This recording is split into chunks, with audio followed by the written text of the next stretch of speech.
Siamo in Piazza del Duomo a Trento, che è considerata a ragion veduta una delle piazze più scenografiche e affascinanti d'Italia.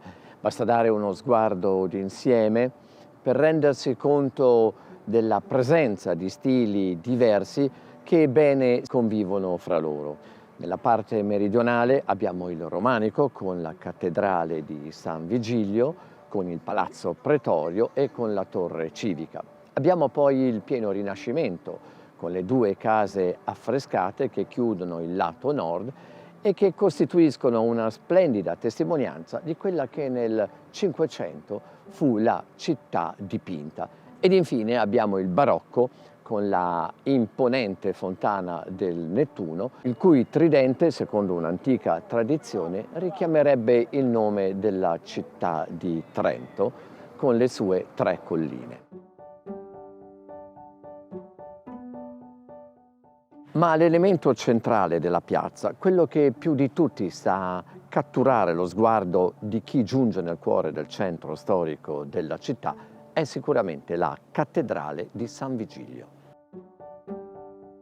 L'attuale edificio dedicato a San Vigilio sorge sul luogo ove alla fine del IV secolo il santo patrono aveva fatto edificare una prima basilica cimiteriale per accogliere le spoglie dei suoi tre collaboratori, Sisinio, Martirio e Alessandro, trucidati nel 397 a San Zeno, in Valle di Non.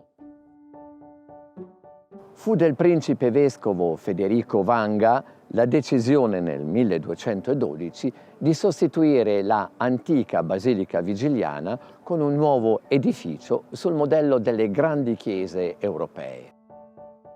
Edificata in solida pietra calcarea ad opera di maestranze comacine, la cattedrale presenta sul lato che chiude la piazza alcuni elementi architettonici di grande pregio, fra i quali spicca il duecentesco rosone. Opera di ignoto artista, la scultura rappresenta l'allegoria della fortuna con la dea posizionata al centro che muove a caso i raggi della ruota, mentre sulla ghiera esterna 12 figure umane a basso rilievo seguono le alterne vicende umane.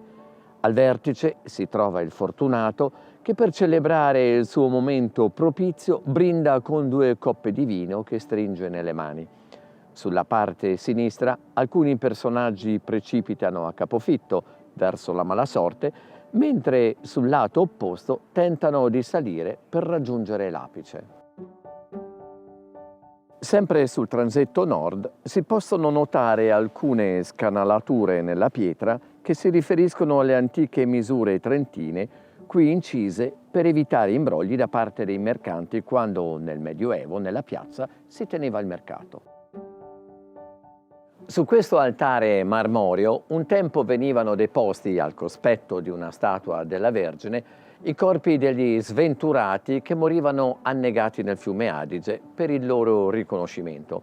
Oggi la statua originale duecentesca si trova all'interno della cattedrale ed è chiamata per questo motivo la Madonna degli Annegati. La facciata, che è posta sul lato ovest secondo la consuetudine delle chiese antiche, è contraddistinta da un magnifico rosone trecentesco adornato da un Cristo benedicente e dai simboli degli evangelisti.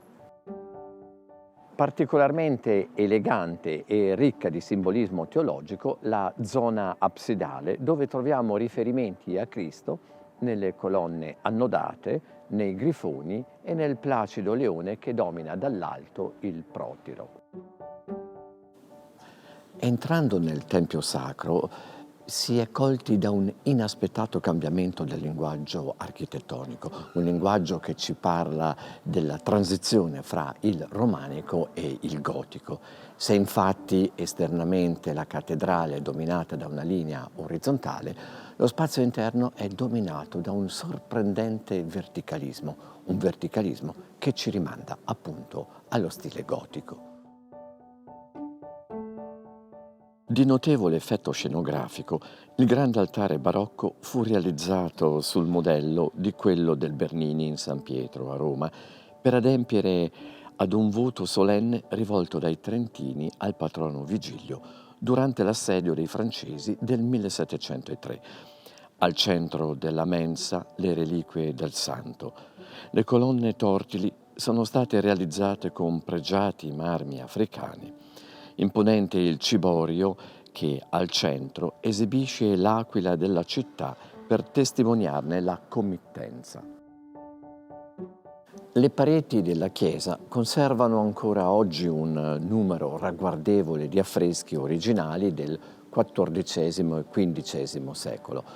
Durante i recenti lavori di restauro, che si sono conclusi nel 2022, è stato portato in luce un affresco databile al 1320 che rappresenta una Vergine in trono con Gesù Bambino e San Giovanni Battista.